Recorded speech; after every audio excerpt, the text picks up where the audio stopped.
Mesdames et messieurs de la presse, bonsoir. Très heureux de vous retrouver à nouveau dans le cadre de cet exercice de redevabilité. Et ce soir, nous avons le privilège de recevoir Monsieur Guillaume Ngefa Atondo Koandali. Excellence, c'est proscrit, Monsieur le ministre d'État. Vous êtes juriste congolais formé à l'Université de Kinshasa. Et pas seulement, vous avez fait la Columbia School of Law aux États-Unis d'Amérique. Pour ceux qui ne vous connaissent pas, actuellement, vous êtes le fondateur de l'Azado. Je pense que l'Azado est, elle, bien plus connue que vous. On aura l'occasion peut-être d'en reparler. Et pour le reste, vous avez travaillé comme fonctionnaire international dans les systèmes des Nations Unies, spécifiquement pour le Haut Commissariat des Nations Unies aux droits de l'homme. Nous revenons de Genève. Et après Genève, vous étiez, et vous venez de revenir, de la province du Lualaba, où vous avez fait plus ou moins le tour des questions ou des sujets qui sont les vôtres. Ce soir, nous avons évidemment le privilège de vous recevoir pour la première fois dans le cadre de cet exercice de redevabilité. On aura l'occasion non pas seulement de faire le point de vos priorités en tant que ministre d'État, ministre de la Justice, mais nous pourrons revenir sur les éléments saillants, notamment dans le cadre du front judiciaire, parce que comme nous aimons à les dire ici, dans les cadres de notre stratégie pour mettre fin à cette agression dans l'Est de la République démocratique du Congo, nous avons plusieurs fronts.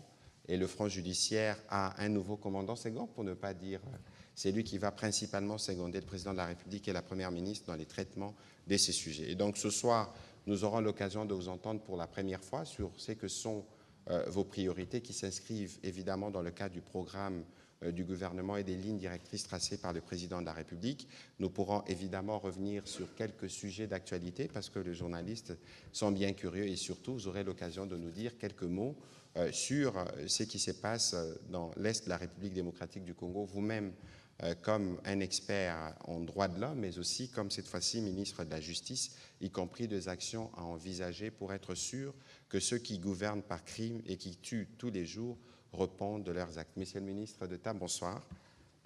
Bonsoir. Vous revenez fraîchement du Lualaba, vous étiez à Lubumbashi avant. Est-ce que vous pouvez nous dire brièvement en quoi consistait votre séjour avant que nous ne puissions plonger dans les priorités de votre action à la tête du ministère de la Justice? Merci, Monsieur le ministre de la Communication. C'est vrai que c'est la première fois que je m'adresse à nos compatriotes à travers la télévision nationale en tant que ministre d'État, ministre de la Justice. Permettez-moi d'abord de remercier le président de la République et le Premier ministre pour m'avoir fait la confiance de diriger l'un des secteurs le plus important, le plus délicat de la nation.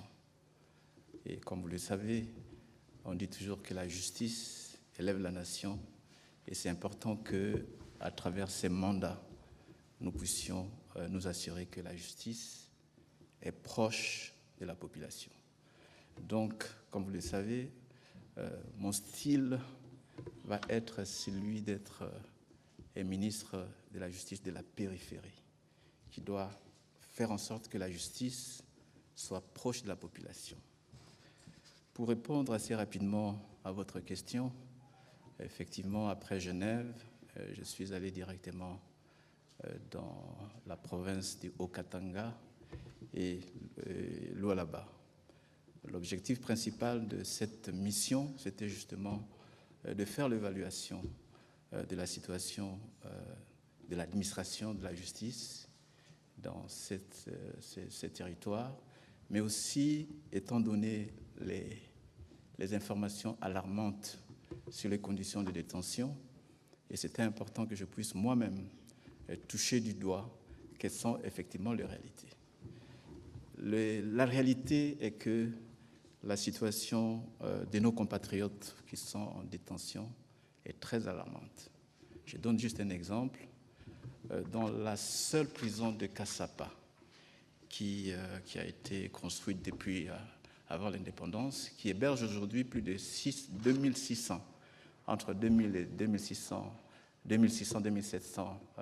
détenus, on a prélevé 800 cas de tuberculose. Vous voyez, ça, ce sont des informations qu'on ne peut pas, à partir de Kinshasa, connaître. Et il y a à peu près aussi 1800 et quelques d'autres détenus qui sont en train de recevoir le traitement préventif. Le seul cas de cette promiscuité, la promiscuité dans les lieux de détention, c'est un problème. Et je pense qu'il y a lieu de considérer que nous pourrions avoir un programme d'urgence pour nous assurer que les compatriotes, et ça je l'ai dit aussi aux détenus, que les compatriotes qui sont détenus ne puissent pas être considérés comme des personnes qu'on envoie au mouroir.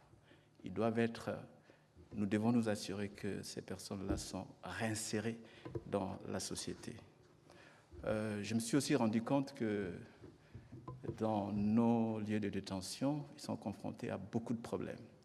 En dehors des maladies, mais il y a aussi la promiscuité en termes de détention, parce que vous trouvez des enfants avec leur mère, les femmes et les hommes dans une promiscuité insupportable.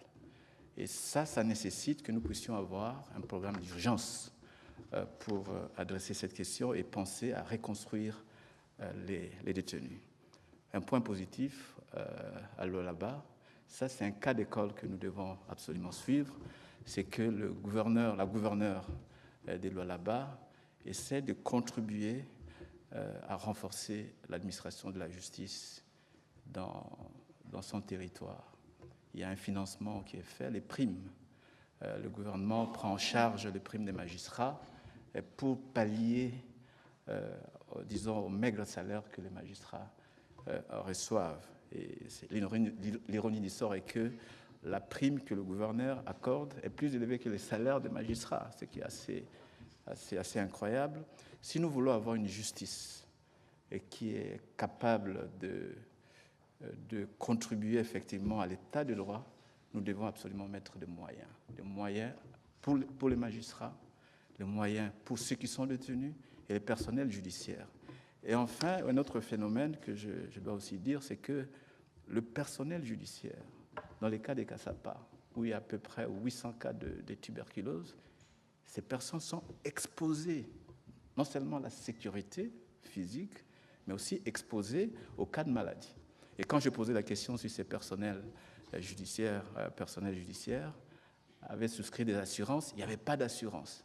Ça veut dire quoi? Ça veut dire que ces personnes peuvent être tombées malades du fait de leur travail et l'État n'est pas capable de les prendre en charge.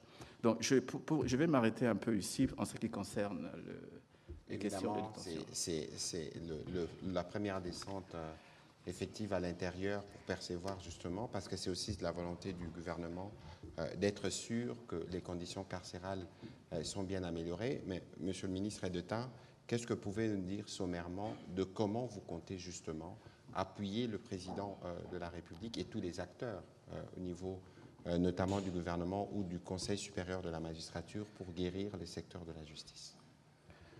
Bon, je ne suis pas un médecin pour faire un diagnostic, mais c'est le peuple qui fait un diagnostic de la perception que le peuple a de notre justice. La perception de notre justice, c'est que c'est une justice qui manque d'indépendance, une justice où il y a beaucoup de cas de corruption, où il y a un déficit d'infrastructures et aussi le nombre de magistrats et des mauvaises conditions carcérales, comme je viens de les décrire. Et tout ça fait que les conditions propices pour avoir une justice indépendante, crédible, restent à améliorer. Et moi, ma politique, qui s'inscrit dans la politique du gouvernement, parce que je n'ai pas une politique en matière de justice, j'applique la politique du gouvernement. D'abord, en termes de priorité, je crois que je dois d'abord lutter contre la corruption. La corruption, c'est vraiment une priorité numéro 1 en ce qui me concerne.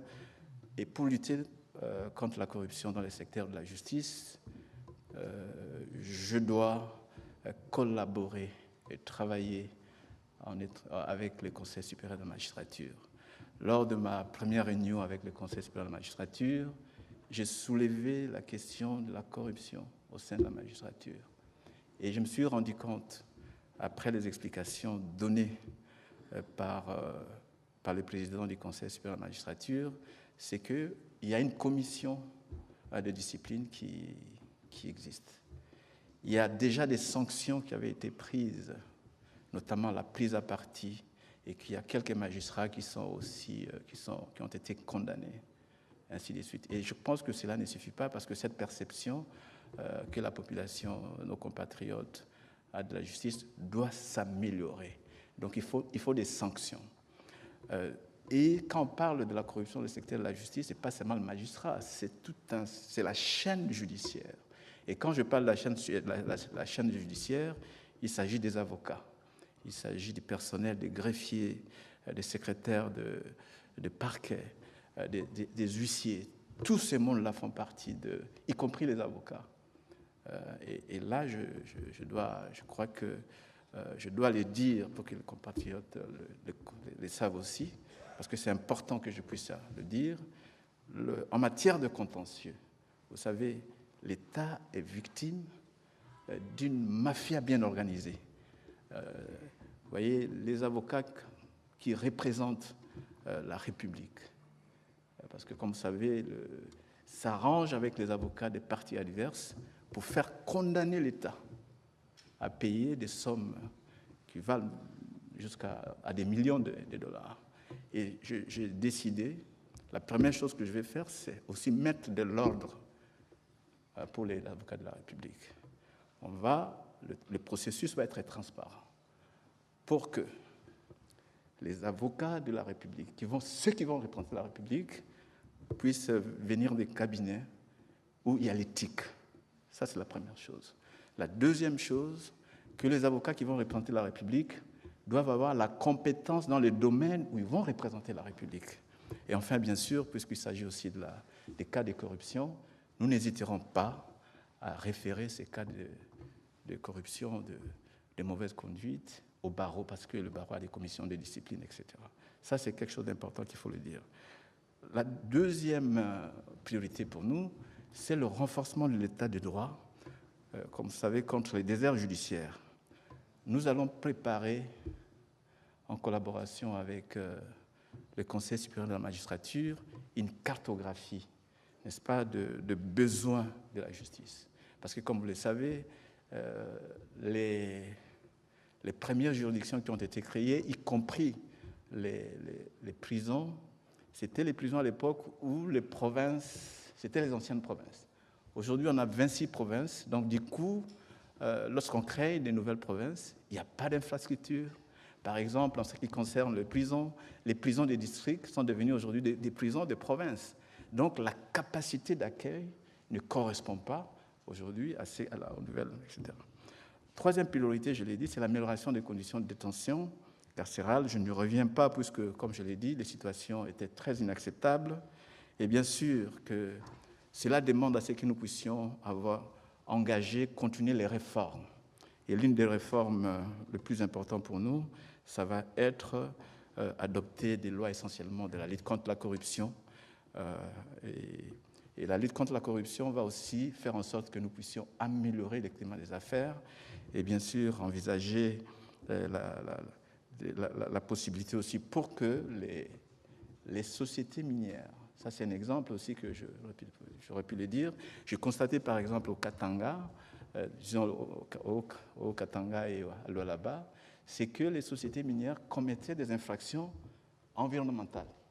Il n'y a pas de sanctions. Il n'y a pas de sanctions. Et donc, ça affecte les populations locales. Donc, ce n'est pas en conformité avec le code minier et aussi en violation de lois de la République. Et c'est important que les cahiers des charges de ces sociétés-là soient effectivement à respecter. J'ai eu l'opportunité de parcourir assez rapidement le rapport de la Cour de compte. Vous allez vous rendre compte que la majorité de ces sociétés, certains qui sont basés au Katanga, ne payent pas des redevances minières. Donc, l'État perd.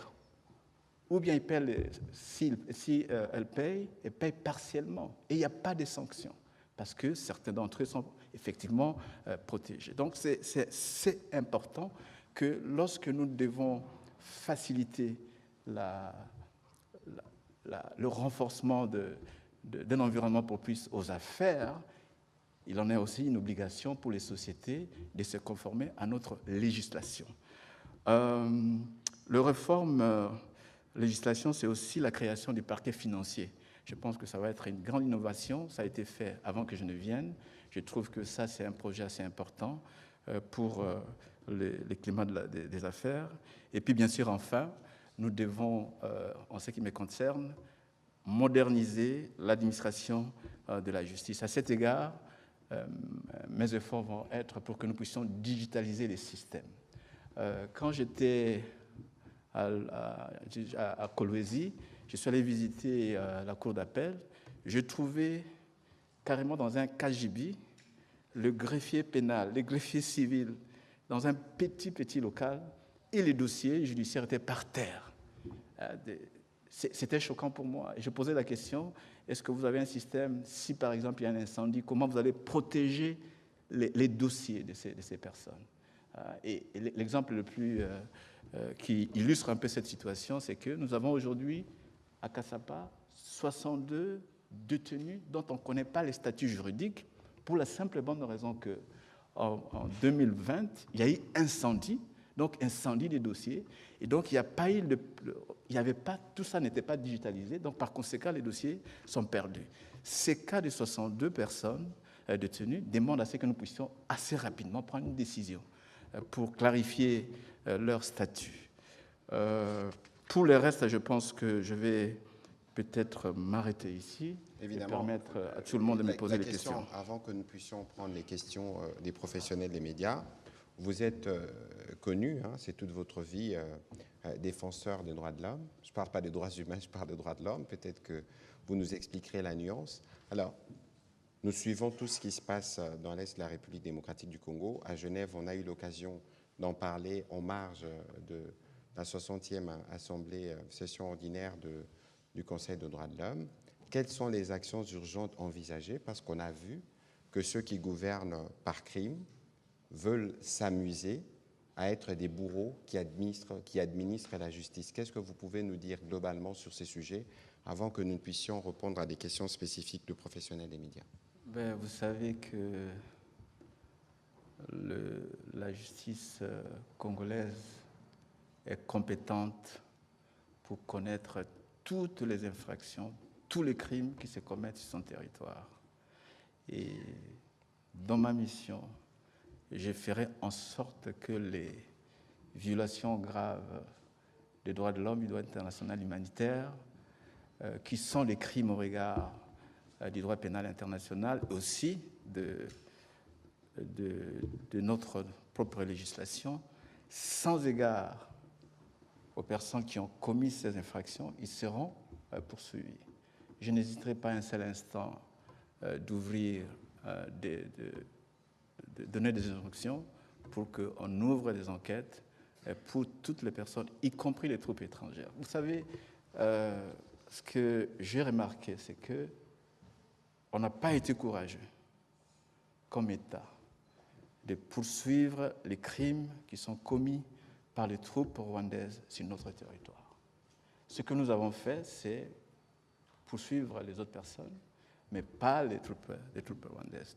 Donc, pour nous, la première chose va être que, le plus rapidement possible, que la justice ouvre des enquêtes sur les crimes qui ont été commis sur notre territoire. Je pense à ce qui s'est passé à Rutshuru, dont 140 de nos compatriotes ont été effectivement tués. Je pense aussi au massacre de Kishishe. Et ça ne peut pas rester impuni. Mais parce que vous parlez des troupes rwandaises, Monsieur le ministre d'État, est-ce que notre justice est compétente? Oui, nous avons la souveraineté de l'administration de la justice dans notre pays. Donc, nos cours et tribunaux sont compétents pour ouvrir les enquêtes. Mais ce que nous devons faire aussi, c'est donner des moyens à nos procureurs, à ce qu'ils puissent ouvrir des enquêtes, parce qu'il s'agit des enquêtes assez complexes.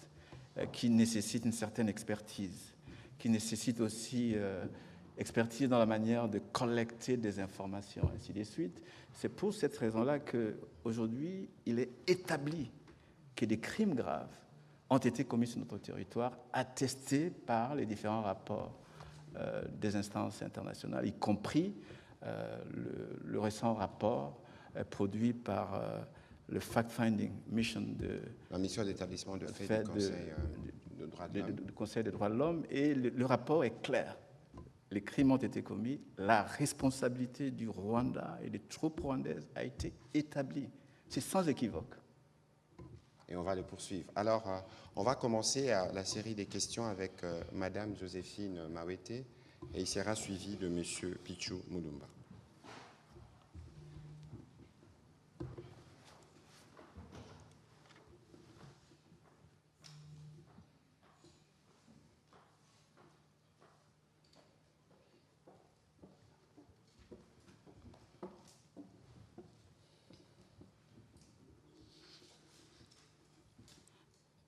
Monsieur le ministre, toujours en restant focus sur les priorités du ministère de la Justice, le média en ligne zolanews.net avait lancé, dès la prise de vos fonctions, un sondage sur les priorités. Je pense que vous êtes revenu déçu aussi en relevant la lutte contre la corruption comme étant vraiment les sujets au cœur de vos actions. Mais concrètement, vous êtes revenu déçu, mais quelle est la stratégie ou bien quelles sont les stratégies que vous allez mettre en place pour lutter concrètement contre ce qui gangrène au fait de l'appareil judiciaire? Vous avez dit vous-même que c'est vraiment une chaîne, mais dans le concret, comment allez-vous aller à réaliser cela? Et la deuxième question, elle est aussi une question d'actualité, comme le ministre Mouya l'avait dit au début. Quelle est la position du gouvernement par rapport aux actes posés par l'AFCM 23, surtout en ce qui concerne la mise en place d'une justice parallèle à travers les recrutements des magistrats? Merci. Voilà, merci beaucoup. Monsieur le ministre d'État. Ok, je crois que je l'ai déjà dit en ce qui concerne la stratégie. Notre rôle, c'est de conduire la politique gouvernementale dans le secteur de la justice. Donc, je ne suis pas le ministre des magistrats. Ça, c'est très clair. Deuxièmement, j'ai dit que nous travaillons avec d'autres structures, y compris le Conseil supérieur de la magistrature, qui a la commission des disciplines. Nous allons travailler avec le barreau. J'ai eu une réunion avec le bâtonnier du barreau de Lualaba. Nous avons invoqué ces cas de corruption. Je pense que au sein du barreau, il y a la commission des disciplines qui est là, qui peut aussi effectivement sanctionner. Il y a d'autres structures étatiques qui collectent des informations en ce qui concerne la corruption. Donc ce qui est plus important, c'est que non pas seulement il y aura des sanctions disciplinaires, mais il y aura aussi des sanctions pénales. Et ça ne tardera pas, parce que les cas de corruption sont là, les rapports des IGF et d'autres rapports d'autres structures qui luttent contre la corruption sont là. Et si c'est avéré, on va demander à la justice d'ouvrir des enquêtes. Et je me réjouis pour la première fois de voir que pour un cas de corruption, l'État a pu récupérer de l'argent. Ça, c'est important puisque le premier cas, on a jugé et l'État n'a jamais récupéré. Vous ne pouvez pas déposséder l'État de ses moyens et que vous n'arrivez pas à retourner cet argent-là dans la caisse de l'État. Et notre stratégie va être aussi, c'est que, non pas seulement qu'on juge les gens, mais une fois qu'ils sont condamnés parce qu'ils ont pris les deniers publics, ces deniers publics devront retourner dans la caisse de l'État. Et si nous sommes informés de cas de dénonciation, nous allons donner des injonctions au procureur pour qu'il puisse ouvrir les enquêtes. Votre deuxième question, c'est vraiment simple. C'est vraiment simple, je l'ai déjà dit, c'est que la responsabilité de l'administration de la justice dans un pays revient au pays. Il y a même des jurisprudences qui le reconnaissent. Si je veux, je peux me référer aux décisions de la Cour internationale de justice, qui a reconnu que les actes posés par les groupes rebelles dans un territoire sont de nul et de nul effet, puisque ce n'est pas posé par l'État. Et donc, la nomination des magistrats revient à l'État. Et je ne vois pas pourquoi on peut polémiquer, même sur cette question de M23 qui nomme des magistrats, ainsi de suite. C'est le Conseil supérieur de la magistrature qui fait cela, et je ne vois pas qu'ils ont cette compétence. Donc pour moi, c'est même un non-débat.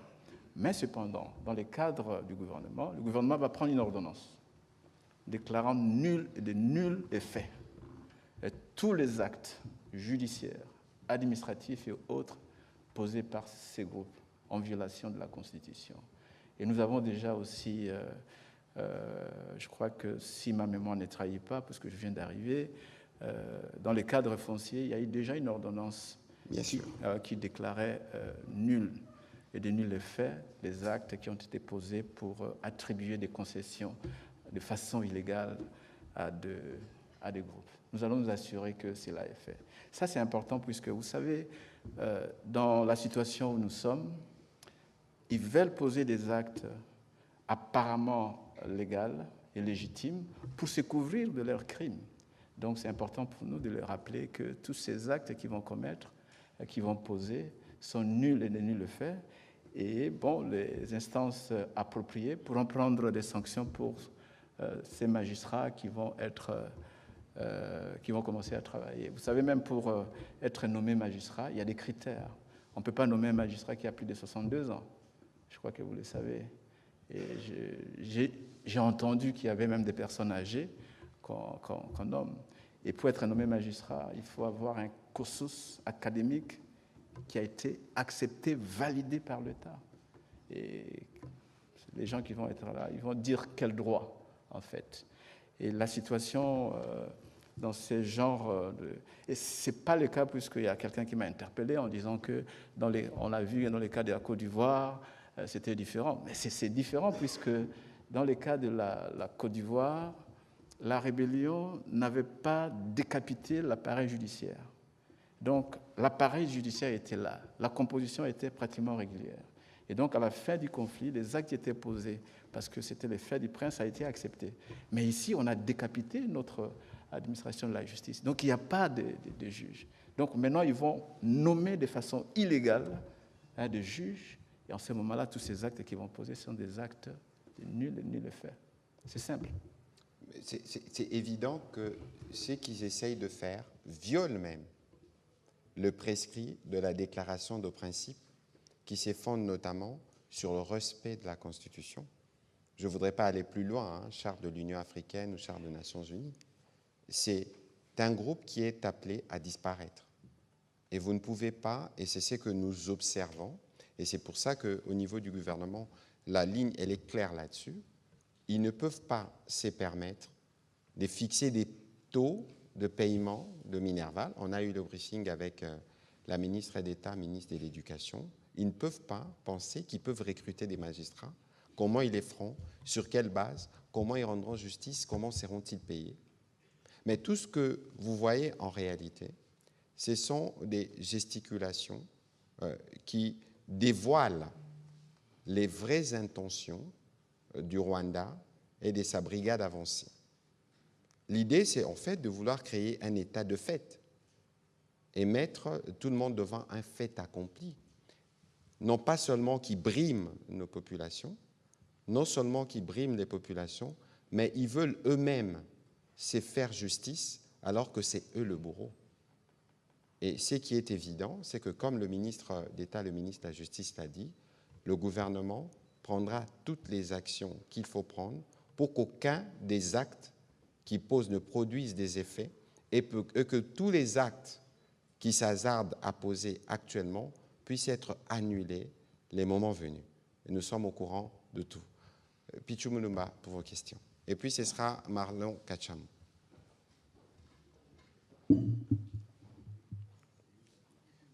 Monsieur le ministre, parmi vos priorités, vous avez épinglé l'amélioration des conditions carcérales et l'on note qu'il s'agit là de la politique gouvernementale. Alors, quasiment 10 mois après les États généraux de la justice qui avaient préconisé des transformations profondes, pourriez-vous faire le point sur la mise en œuvre concrète des recommandations, en particulier en ce qui concerne la construction et l'amélioration des infrastructures pénitentiaires, à la lumière du constat alarmant relatif aux conditions carcérales dans les Hauts-Katanga où vous avez été? Et puis une question liée au droit congolais, et cela tient à votre casquette de juriste. La pratique des primes d'arrestation ou de la mise à prix de personnes recherchées par les autorités judiciaires est-elle expressément consacrée par la loi? Je termine par votre mission à Genève, où vous avez porté le plaidoyer pour la reconnaissance du génocide congolais.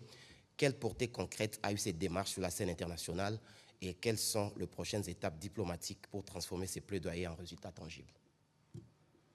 Voilà, Monsieur le ministre d'État. Je vais commencer d'abord par votre question relative aux États généraux, aux conclusions des États généraux. C'est vrai qu'il y a eu plusieurs États généraux dans notre pays, dont le dernier, le rapport, doit être encore finalisé, puisque certains acteurs ont pu contester certaines recommandations, la façon dont le rapport a été effectivement rédigé. Une fois que cela va être finalisé, il y a de bonnes recommandations et nous ne manquerons pas de les appliquer parce qu'il s'agit de la continuité effectivement de l'État. En ce qui concerne la construction de lieux de détention, puisque la majorité des lieux de détention ont été construits avant l'indépendance, 48, 52, 59. Conçu pour abriter quelques individus, quelques détenus. Aujourd'hui, ça abrite des centaines de nos compatriotes dans des situations très inhumaines. Il y a un programme de construction, effectivement, de prisons. Une mission du secrétariat général du ministère avait fait un travail de l'évaluation de besoins et de construction, et ça existe. Donc il y a les priorités. Et il y a eu déjà des soumissions, ça a été approuvé là, par exemple dans la ville de Kinshasa, je pense qu'il y a un projet de la construction d'une prison à Maluku. Il y a pour l'établissement de jeunes en conflit à Mbeseke-Fouti, et puis il y a encore une autre prison qui doit être construite vers la cité ex-Mama Mobutu, etc. J'ai eu connaissance de ces projets. Je pense que, comme ce sont des projets qui ne posent pas problème, puisque la procédure a été régulière, nous allons essayer maintenant de pousser pour qu'on puisse assez rapidement commencer la construction. En ce qui concerne la prison de Makala, il y a une possibilité. Nous avons acquis, pas moi, nous avons acquis comme ministère un grand terrain à Maluku avec 100 hectares où on peut effectivement construire les prisons pour les femmes, pour mineurs et aussi les prisons générales, etc. Et je pense que ça a été budgétisé dans cette année pour le budget 2025-2026. Bon, une fois que nous recevons ce budget, je pense que la construction de la prison pourrait effectivement commencer. En ce qui concerne ce que vous voulez, les rançons, j'aimerais être très clair ici.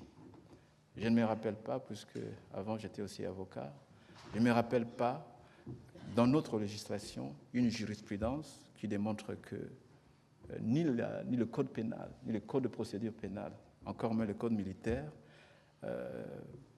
n'a donné la possibilité à notre État de demander des primes à la recherche d'une personne, etc. C'est illégal. Et donc, vous savez qu'un ministre ne peut poser des actes qui engagent l'État légalement seulement en vertu de la loi financière et budgétaire.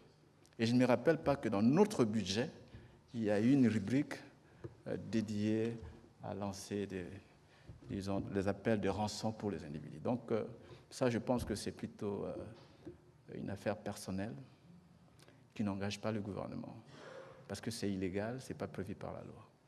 Voilà ce que je peux dire. Voilà. Merci, Monsieur le ministre d'État. On va prendre la question de Monsieur Marlon Kachamou et puis ce sera Monsieur Célestin Zuela. Bonsoir, Monsieur le ministre. Monsieur le ministre de la Justice, vous venez nouvellement d'être installé. Sur votre table, vous avez trouvé des dossiers. Alors, il y a certains dossiers qui ne sont pas encore digérés. Et j'aimerais ici parler d'un cas particulier. Il s'agit de quelqu'un qui est en train de trimer encore jusqu'à aujourd'hui au niveau de la prison centrale de Makala. Je parle de Jacques Ndala. Vous êtes ministre de la Justice. Est-ce que vous êtes au courant de cette situation? Si oui, qu'est-ce que la justice peut faire aujourd'hui pour que ces citoyens puissent bénéficier de la clémence de la justice? Ça, c'est un. Monsieur le ministre de la Communication et Médias, au-delà d'être activiste, politicien, politique, président d'un parti politique, Jacques Ndala fut aussi chroniqueur. Il a exercé ces métiers que nous aimons tant, le journalisme. Quels sont les mécanismes ou encore quelles sont les actions que vous, en tant qu'ancien collègue de Jacques Ndala, vous préconisez pour que ces messieurs soient aussi soutenus et qu'ils bénéficient aussi un peu vous comprenez un peu ce que je veux dire par là. Merci beaucoup. Bon, écoutez, je crois que nous avons le privilège d'avoir le ministre d'État, ministre de la Justice, qui pourra évidemment dire quelques mots là-dessus de manière plus précise. Mais lorsque nous avons personnellement vu les alertes sur les réseaux sociaux, nous en avons parlé. Nous étions à Genève et je pense que le ministre a demandé non pas seulement le renseignement qu'il fallait, mais je crois qu'il y a des actions qui ont été entreprises dans le cadre de la prise en charge que son État requiert. Je vais laisser le ministre d'État donner davantage d'éléments à ses propos. Et peut-être que je pourrais revenir avec un commentaire si Monsieur le ministre d'État. Oui, je pense que vous avez déjà donné la bonne réponse.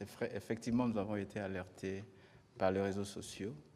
Et la première action que j'avais prise, c'est de demander à mon cabinet d'avoir l'information requise et de s'assurer que le détenu Ndala a accès aux soins de santé. Et ça, c'était important. Il a été pris en charge au niveau de l'hôpital. Et je n'aimerais pas ici vous dévoiler son rapport médical. Il y a un saut de confidentialité. Mais tout ce que je peux vous dire, qu'il a été pris en charge. S'agissant de sa situation, puisque le compatriote Ndala a sa réclamation, ses revendications, c'est d'être libéré. Et ici, nous sommes en matière pénale. Il a été condamné. Et il demande une libération conditionnelle. Et pour être libéré conditionnellement, il faut remplir les critères. Au moins avoir passé 2/3 de votre peine. Ce qui n'était pas le cas pour monsieur Ndala. Il a été condamné à, je crois, 33 mois. Et donc, les critères, puisque vous savez que pour la libération conditionnelle, c'est la responsabilité du ministre de la Justice. Donc, c'est fait par le parquet, etc. Mais on doit aussi s'assurer que les personnes à libérer sont celles qui doivent être libérées et qui remplissent les critères. Ici, j'aimerais vous dire une chose, que s'il y a eu d'autres dossiers qui ont été retardés, dans d'autres régions par exemple, c'est parce que, c'est toujours dans le cadre de la corruption, les familles payent des gens pour qu'on insère les noms de personnes qui ne remplissent pas les critères sur la liste des personnes à bénéficier de la libération conditionnelle. J'ai demandé à ce que la liste soit retournée, qu'on enlève ces personnes, qu'on traite nos compatriotes de façon égalitaire. Ça, c'est la loi, malheureusement, ainsi de suite. S'agissant de sa condition humanitaire, il a été pris en charge. Aujourd'hui, il est retourné à la prison de Makala. Le médecin le suit et on nous dresse régulièrement un rapport sur ses conditions. C'est tout ce que je peux éventuellement vous dire. Mais s'il remplit les critères, je n'hésiterai pas à ce que la libération conditionnelle lui soit accordée. Voilà, merci beaucoup. On va prendre les questions de M. Célestin Zuela et puis ce sera M. Eric Izami. Merci beaucoup, Monsieur le ministre, pour la parole. C'est Célestin Zuela pour le compte des communes.cd. Nous voulons savoir, jusqu'aujourd'hui, Goma est sous l'autorité du M23. Nos compatriotes qui y sont continuent à souffrir. Les pourparlers traînent encore. Qu'est-ce qui manque à la République démocratique du Congo de prendre des décisions qui pourront éradiquer ces groupes terroristes afin de redonner sourire à nos compatriotes qui vivent à Goma? Mais je crois que sur cette question, on a commencé par le dire tout à l'heure lorsqu'on rappelait les fronts. La problématique est connue, mais la problématique, depuis le début, nous donnons la réponse sur 5 fronts. Le front militaire, le front diplomatique, le front judiciaire, le front économique, le front médiatique. La préoccupation, la question actuellement est traitée au niveau du front diplomatique principalement. La diplomatie comme la justice, par ailleurs, a son temps. Et que, malheureusement, plus ça traîne, dans le cas de ce que nous voyons dans les partis sous occupation, plus la souffrance s'agrandit pour nos compatriotes. Mais c'est pourquoi, régulièrement d'ailleurs, chaque fois que nous nous réunissons au Conseil de ministres, nous commençons par traiter prioritairement ces sujets. Donc, au-delà de ce que nous faisons autour de la médiation, nous connaissons les intentions. Ce n'est pas pour rien que le ministre d'État, ministre de la Justice, a dit tout à l'heure que tous les actes, une ordonnance sera prise pour annuler tous les actes, parce que l'idée, pour beaucoup, dans ce qui apparaît, ce n'est même pas forcément de respecter ce qui est prévu, parce que si on doit rester sur le prescrit de l'accord de principe de Doha, il y a beaucoup d'actes qui ne seront pas posés. Et dans le cadre justement de cet accord de principe de Doha, il y a une évolution. Cette semaine, je pense qu'on a fini les discussions sur le mécanisme des libérations des prisonniers, qui était l'un des points dans les mesures de confiance. Je crois que le rapport a été rendu à la médiation et nous vous reviendrons pour vous faire le point de l'évolution, parce que sur le point, les plans diplomatiques, il faut apporter une réponse. Mais nous savons qu'il y a des urgences de tout type, des urgences sanitaires, des urgences humanitaires, et à travers d'autres structures, notamment au niveau du ministère de la Santé, il y a une connexion qui fait que nous sommes régulièrement en mesure d'intervenir. Alors, la grosse question, c'est la question de l'économie qui fonctionne là-bas, parce que malheureusement, sous sanction, et ils ont des intentions quotidiennes, des vols et des pillages. C'est ça l'action principale, y compris sur le dos de parents à travers cette question de la gratuité. Nous connaissons toutes ces questions et au niveau du gouvernement, une réponse appropriée est apportée pour chacune des questions, dont certaines, je ne pourrais pas les aborder ici. Mais il faut considérer que pour nous, chaque jour est un jour de plus entre les mains de ceux qui n'ont pour morale que des tueries. Monsieur le ministre de la Justice, il y avait une question pour vous. Il y avait une question sur le contentieux RDC Apple. Je viens d'arriver, ça il faut le reconnaître, mais tout ce que je sais, c'est qu'il y a maintenant de pourparlers entre la RDC et Apple. Comment arriver effectivement à adresser cette question. Maintenant que ce dossier fait l'objet de négociations, je pense qu'à ce stade, je suis obligé de ne pas disclose ce qui est en train d'être fait. Voilà. De toute évidence, dans le cadre justement de cette question, la problématique principale dans nos mines, c'est le pillage et l'exploitation illicite. Dans le cadre de l'accord de Washington, pour lequel il y a déjà eu des réunions qui ont permis notamment d'avoir une déclaration de principe sur comment on va créer le cadre d'intégration économique régionale. La priorité, c'est de mettre fin à tous ces circuits de trafic illicite. Et donc, l'action qui a été entamée contre Apple s'inscrit dans ces cadres. Évidemment, nous avons des équipes, une équipe dédiée, une équipe de la Task Force qui est dédiée et qui travaille quotidiennement sur comment la question évolue. Mais ici, globalement, il faut comprendre que dans notre stratégie, il faut couper tous les circuits de fraude, des trafics illicites qui entourent toute cette guerre, parce que c'est cela la vraie raison. Au-delà de prétextes mensongers quotidiens, des discours de haine, des questions de réfugiés ou des présences des FDLR, la vraie question est celle-là. Et pour tacler cette question, pour gérer cette question, nous avons pris des mécanismes, notamment au niveau du front judiciaire. Donc, de ce point de vue-là, il ne devrait pas y avoir des inquiétudes. Et les moments venus, nous pourrons, comme nous l'avons déjà fait plus d'une fois, revenir, y compris avec nos avocats qui sont sur le front line à travers nos initiatives pour vous faire le point de différents sujets. On va prendre la question de M. Éric Izan. Merci de la parole, Excellence, Monsieur le Ministre. D'abord au ministre d'État en charge de la justice et garde des Sceaux. Vous revenez de Genève, en Suisse, avec votre collègue également, où vous menez quand même une plaidoirie pour qu'à l'échelle internationale, on puisse quand même attester qu'il y a génocide en République démocratique du Congo. D'ailleurs, alors, mais nous voulons voir les retombées de ce qu'a été votre action, notamment sur la scène internationale. Je parle de l'Europe, de là où vous revenez. Et puis, deuxièmement, vous avez dit tantôt, Monsieur le ministre d'État, que vous, votre style, ça sera le style d'aller vers la proximité, etc. Alors, en même temps, il y a des affaires partout. Vous êtes juriste. Comment vous faites à court, moyen et long terme pour atteindre tous les territoires nationaux par rapport à cette proximité-là? Vous allez vous y prendre comment pour que celui qui vit au niveau de Kasongolunda, au niveau de Kwango puisse être atteint, celui qui est au niveau de Sakanya, au Katanga puisse être atteint, celui qui est à Faradje, celui qui est à Bondo et tout ça. Je voudrais avoir une idée. Au ministre Mouyaya, nous allons aller vers les réseaux sociaux. On a vu des images de l'ancien président de la CENI, Corneille Nangaa, qui montrait un certain nombre de milliers de commandos disant qu'ils ont l'objectif de pouvoir venir jusqu'à prendre le pouvoir ici à Kinshasa. La question, c'est de savoir, ils avaient eux aussi ratifié aux prémices qui devaient nous conduire jusqu'à l'accord de Doha. Entre-temps, si jamais on n'arrivait pas à obtenir Doha comme nous le souhaitons pour la paix, nous, Kinshasa, qu'est-ce que nous faisons? Parce que lui, il montre déjà des commandos. Bon, écoutez, de toute façon, il ne faut pas vous fier à toute cette campagne que vous voyez. Je ne voudrais même pas rentrer dans le détail parce que nous tous, nous savons que c'est la brigade avancée de l'armée rwandaise.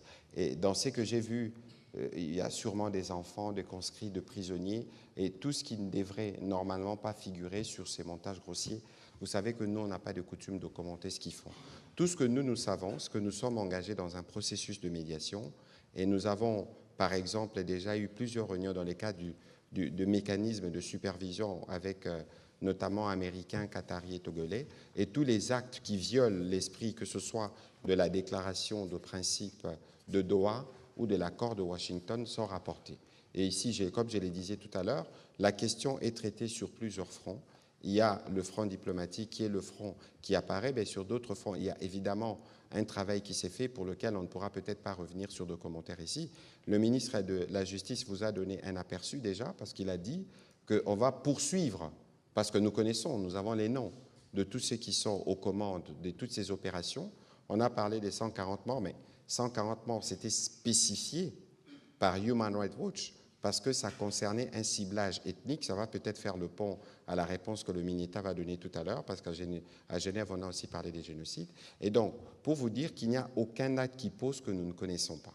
Et donc, maintenant, le principe, c'est de rapporter tous les cas des dérapages à la médiation, pour autant que nous avons tous choisi de donner une chance. Et je crois que plus les jours passent, plus ils dévoilent leurs véritables intentions. Et c'est pour ça qu'il est important que tous les Congolais, partout au Congo où nous nous trouvons, que nous comprenions et que nous disions non. Lorsque déjà on pense qu'on peut remettre en cause un acquis durement obtenu en termes de coûts pour la gratuité, vous avez déjà une idée de l'intention. Lorsque la moindre contestation, j'ai encore lu ce matin qu'un motard a été tué parce que soupçonné, et donc tous ceux que vous avez vus dans le show qui a été fait, c'est des personnes qui les sont forcément à contre-cœur. Parce que personne, un Congolais qui aime sa patrie, ne peut s'allier avec ceux qui n'ont pour seul dessein que de tuer, d'intimider. Nous parlons quotidiennement à nos compatriotes qui sont dans les partis sous occupation. C'est l'horreur qui est vécue quotidiennement. Et donc, vous pouvez être sûr que nous, à notre niveau, au niveau du front qui est le nôtre, nous allons nous assurer de faire la part qui est la nôtre. Et cette part, c'est aussi la mobilisation de tout le monde. D'abord, pour montrer à nos populations qui sont là-bas, qui ne sont pas seules, que nous sommes solidaires et qu'à chaque coup, nous allons travailler avec eux pour être sûrs que leur quotidien, d'abord, connaît des évolutions, là où nous pouvons intervenir directement, mais pour les autres questions, à travers les mécanismes mis en place par la médiation, nous assurer que nous puissions atteindre nos objectifs. Monsieur le ministre de la Justice, je crois qu'il y a une soif pour la suite de ce que nous avons commencé à Genève, notamment en marge de la session, ordinaire du Haut Conseil des droits de l'homme. La question du génocide, elle soulève beaucoup de réactions de l'autre côté. Je ne voudrais pas le relayer ici parce que c'est totalement indécent. Mais qu'est-ce que vous pouvez nous dire en plus, parce que c'est votre expertise aussi des secteurs de droits de l'homme? Oui, je pense que tout a été dit à Genève et tout ce que nous avons fait a été transmis, disons, à la radio et à la télévision nationale. Mais cependant, j'aimerais d'abord souligner fortement qu'il n'appartient pas à un pays agresseur qui a commis des crimes chez nous, dont certains peuvent être apparentés aux crimes de génocide, de nous empêcher comme État à faire notre plaidoyer pour que notre situation soit reconnue. Ça c'est très très clair. Ce n'est pas l'apanage d'un État de dire que vous ne pouvez pas utiliser le terme génocide. Mais ce qui est clair, c'est que depuis 30 ans, et je parle aussi en connaissance de cause, parce que l'une des raisons de mon exil à l'époque de l'Azado, c'était que l'Azado avait produit un rapport qui démontrait clairement le ciblage des Hutus qui avaient été tués. Et on a fait ces rapports. Et quand on a fait ces rapports en 1996, ces rapports donnaient clairement des indications sur les actes qui peuvent être apparentés aux actes génocidaires. Et cela a continué. On a eu les massacres de Tingiting, etc. Et lorsqu'à cette époque, nous avons fait la géographie des crimes, et c'était exactement là où les réfugiés Hutus étaient en train d'aller. Voyez. Et depuis 30 ans, cela est allé au-delà des Hutus. Ça ciblait aussi d'autres communautés congolaises sur fond de l'exploitation illégale des ressources naturelles de notre pays. Pendant longtemps, le pays était notre message comme nation sur ces crimes graves, les crimes contre l'humanité et aussi les actes apparentés au génocide. Notre message était illisible. On ne voulait pas nous entendre non plus. On ne voulait pas lire ce que nous voyons. Et maintenant, tous les rapports. Et vous savez que, en ce qui concerne notre pays, nous sommes sous chapitre 7, où le Conseil de sécurité a décidé de déployer depuis plus de 20 ans une mission des Nations Unies, ici, qui documente systématiquement des cas. Il y a eu plusieurs missions d'enquête, les fact-finding missions, qui ont été déployées ici. Et tous les rapports des organisations non gouvernementales, y compris des Nations Unies, donnent clairement qu'il y a des actes qui peuvent être apparentés au génocide. Et nous devons prendre en main notre responsabilité, c'est de sensibiliser l'opinion internationale, puisque la reconnaissance du génocide, c'est aussi un acte politique et diplomatique. Vous savez, en 1994, lorsque la question du génocide rwandais était posée, il a fallu beaucoup de temps. Et c'est le professeur Denis Segui, qui était le rapporteur spécial des Nations Unies, qui, pour la première fois, c'est à partir du rapport du professeur Denis Segui, qui était l'expert indépendant sur la situation au Rwanda, qu'on a reconnu le Rwanda. Et enfin, le récent rapport sur Gaza, qui a été présenté au Conseil des droits de l'homme. Si vous comparez ce qui s'est passé là-bas, on dit clairement que ces rapports-là, la commission qui a été dirigée par l'ancienne haut-commissaire aux droits de l'homme, Mme Navi Peli, a conclu qu'il y avait des actes de génocide qui étaient commis là-bas. Donc, il appartient à nous de prendre toujours notre bâton de pèlerin, convaincre les États pour que notre génocide, sur fond de l'exploitation des ressources naturelles de notre pays, soit effectivement reconnue. Les prochaines étapes, pour nous, c'est le front politique, le front diplomatique et le front judiciaire. Et je pense que c'est ça qui va être fait. Je ne vais pas dévoiler en ce qui concerne la justice, mais vous verrez qu'il y aura des actions bientôt qui vont être prises pour qu'on puisse interpréter juridiquement, sur base des instruments juridiques internationaux, que ce qui se passe chez nous, ce sont des actes qui peuvent être apparentés au génocide. Il reviendra encore qu'après, c'est la justice internationale ou nationale, qui va prendre ses responsabilités pour juger les auteurs. Je pense que nous sommes dans la bonne voie. Ceux qui veulent empêcher le pays de s'exprimer, je pense qu'ils se trompent. C'est notre responsabilité de protéger nos populations et de s'assurer que des crimes graves qui se commettent dans notre pays ont une réponse pas seulement politique, judiciaire. C'est aussi, on doit faire attention, puisque même dans le cadre des Doha, bien sûr, on va faire l'échange, la liste des détenus, mais nous allons nous assurer qu'on applique les critères d'exclusion, c'est-à-dire les personnes soupçonnées d'avoir commis des crimes graves selon les lois internationales ne puissent pas faire l'objet d'un marchandage politique. Et ça, c'est clair, ça fait partie de la doctrine. Et ça, c'est aussi notre rôle de conseiller en tant que conseiller juridique de l'État, de s'assurer qu'on ne change pas dans les négociations. Il y a toujours des critères d'exclusion et ces critères d'exclusion doivent être absolument appliqués. S'agissant de la proximité, c'est important. J'ai quitté Genève jeudi, je suis arrivé, samedi je suis parti à Lubumbashi, Kipushi, Likasi, Buluo et Kolwezi. Et ça, c'est un bel exercice. Cela m'a permis, par exemple, de savoir qu'à Kassanji, depuis 18 mois, le tribunal de peine ne se réunit pas, puisque la composition régulière ne peut pas être assurée, puisqu'il n'y a pas de juge. Depuis 18 mois. Et vous savez que dans cette région, il y a une montée de la criminalité. Et si la justice ne se réunit pas, ça veut dire qu'il y a la vendetta. Vous voyez, c'est ce genre de missions de proximité, qui nous permet de faire l'évaluation et de connaître effectivement le besoin en matière de justice. Donc, moi, je serai le ministre des proximités et de la périphérie. Voilà, on va, sûrement il sera à 20h bientôt, laissera le journal commencer. On va prendre la dernière série de questions avec Blaise Shindani, Fabrice Lukamba et Pascal Moulegua. Une question, s'il vous plaît, comme ça nous permet de terminer cet exercice de redevabilité. Allez-y rapidement, s'il vous plaît. Merci beaucoup, Excellence, pour la parole.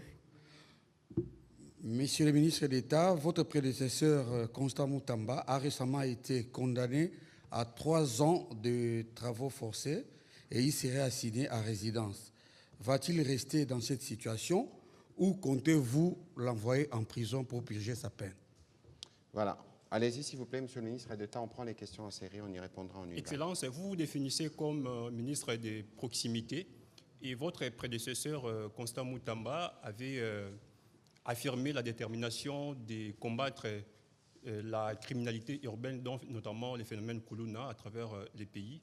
Et il avait annoncé à ces sujets un certain nombre d'actions. Est-ce que vous comptez poursuivre sur cette même lancée ou vous avez vos propres méthodes? Merci. On va terminer avec la question de Pascal Moulegua. Monsieur Anguefa, puisque vous dites que vous serez le ministre de la proximité, dans votre secteur, depuis le mois de mars, le président de la République a nommé 2500 magistrats qui galèrent depuis 6 mois. Ils n'ont pas été notifiés, ils n'ont pas été formés, ils n'ont pas été déployés, alors que dans les 145 territoires, il y a des tribunaux de paix quasiment obsolètes parce qu'il y a cette carence des magistrats. Sans oublier qu'avant le mois de mars, il venait déjà de passer 1 an de galère à Kinshasa parce qu'il invité ici par le Conseil de la magistrature. Ma question est de savoir quand seront-ils payés et qui bloque leur paiement. Vous parliez des avocats de la République, monsieur le ministre. C'est une mine d'or. Des millions de dollars qui sont payés aux avocats sur des affaires peu médiatisées ou soit médiatisées. Dernier en date, le procès Kabila, 2 400 000 $ seront payés à 4 à 5 avocats. Déjà, dites-nous, vous avez déjà payé ces 2 400 000 $ ou allez-vous réellement payer ces 2 400 000 $? Merci. Voilà, merci pour... Monsieur le ministre d'État, c'était la dernière série. Question. OK. Merci. Je vais commencer par la dernière question, en ce qui concerne les avocats de la République. Je dis clairement que je vais lutter contre la corruption. Quand je suis arrivé, j'ai pris fonction, je trouvais que les avocats de la République, c'était un secteur où il y avait beaucoup de cas de corruption. Donc on va mettre de l'ordre sur... on va choisir des avocats qui vont représenter la République, qui ne vont pas être de connivence avec les partis adverses pour faire condamner la République à payer des millions. Ça, pour moi, ça c'est très clair. C'est très clair. Et d'ailleurs, je peux vous dire, je refusais de signer de documents pour payer certains avocats dont je ne voyais même pas, il n'y avait pas de rapport d'audience et je ne voyais pas pourquoi on doit le payer. Il faut faire une évaluation.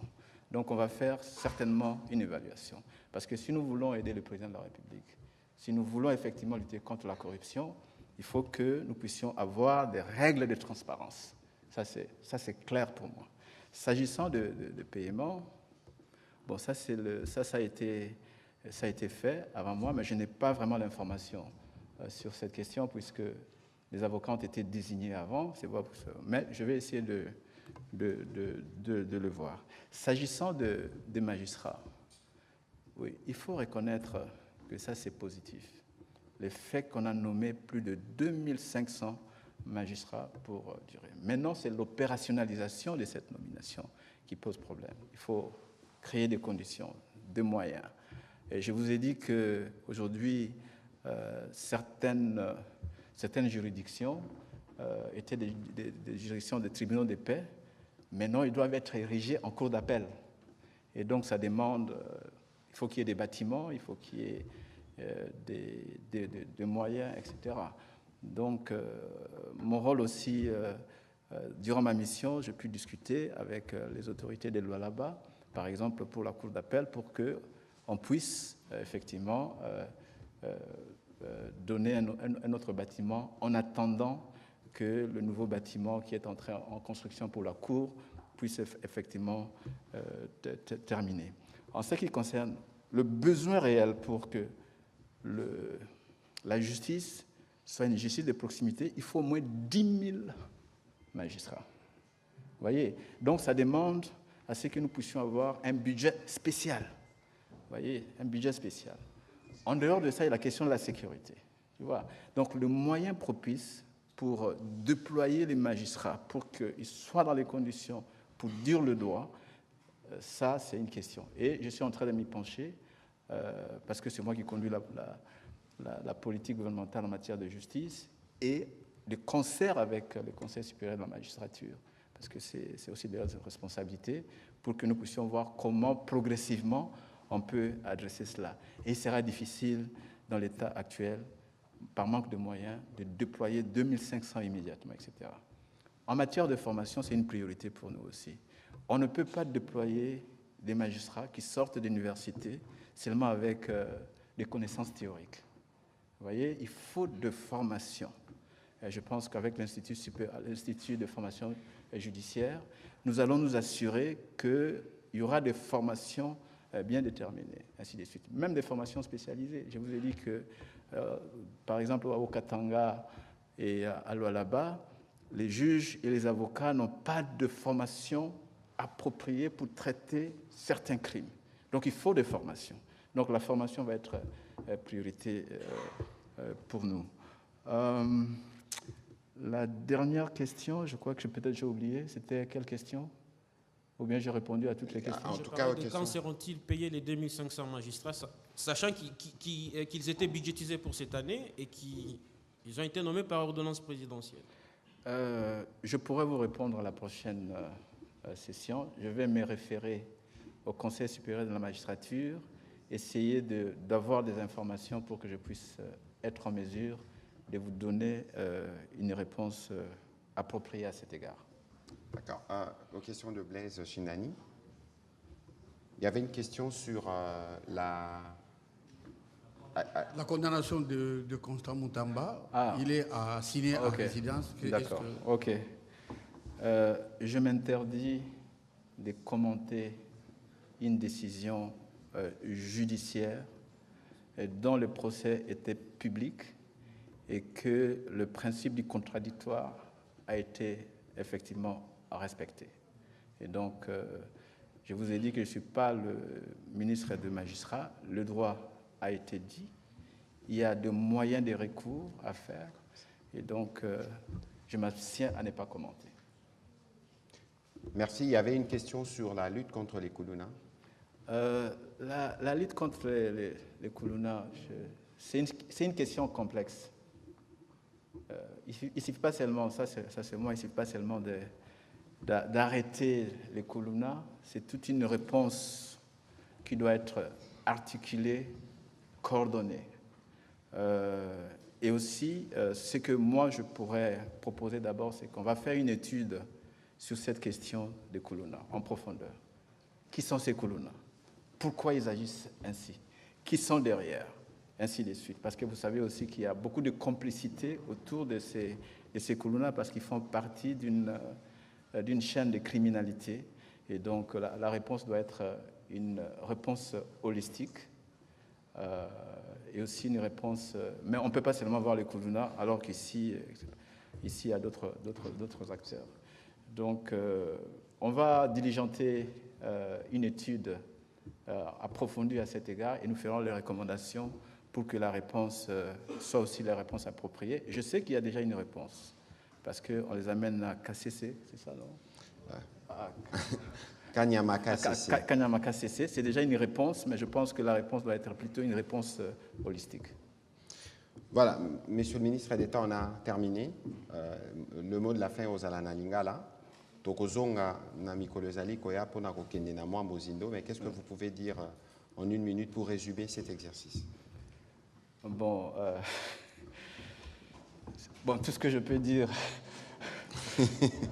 c'est tout ce que je peux. Bon, naloba lingala, c'est pas parce que naloba lingala, mais naloba seulement que priorité nabiso ezali vraiment kosalisa mokolo mboka pour que justice nabiso ezala justice à proximité, ezala justice oyo ezali ko kosala que nous avons lutter contre la corruption et nous assurer aussi que Makambo Tomoa qui en ce qui concerne lieu de détention ils allaient adresser. Je suis désolé, mais je ne peux pas tenir un discours complet au Lingala. Voilà, merci beaucoup, Monsieur le ministre d'État, de vous être prêté à cet exercice de redevabilité. Évidemment que nous aurons l'occasion de revenir. Les chantiers sont énormes. Nous sommes à peu près 1 mois et demi depuis votre arrivée aux responsabilités. Il y a beaucoup de dossiers. Nous aurons évidemment l'occasion de revenir dans le cadre de cet exercice de redevabilité et pas seulement. Je veux juste rappeler ici qu'au niveau du ministère de la Justice, tout est fait pour que nous puissions tenir pour responsables ceux qui sont responsables de crimes graves et qui continuent de se commettre dans les parties sous occupation.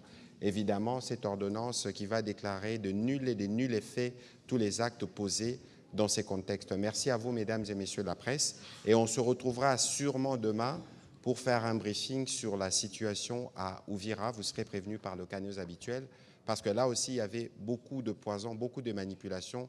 Nous pourrons, avec les ministres qui étaient sur place, vous faire le point de ce qui en est ressorti. Vous avez vu qu'il y a déjà l'accalmie et l'apaisement qui a été restauré dans cette partie de notre territoire. Merci et bonne soirée chez vous.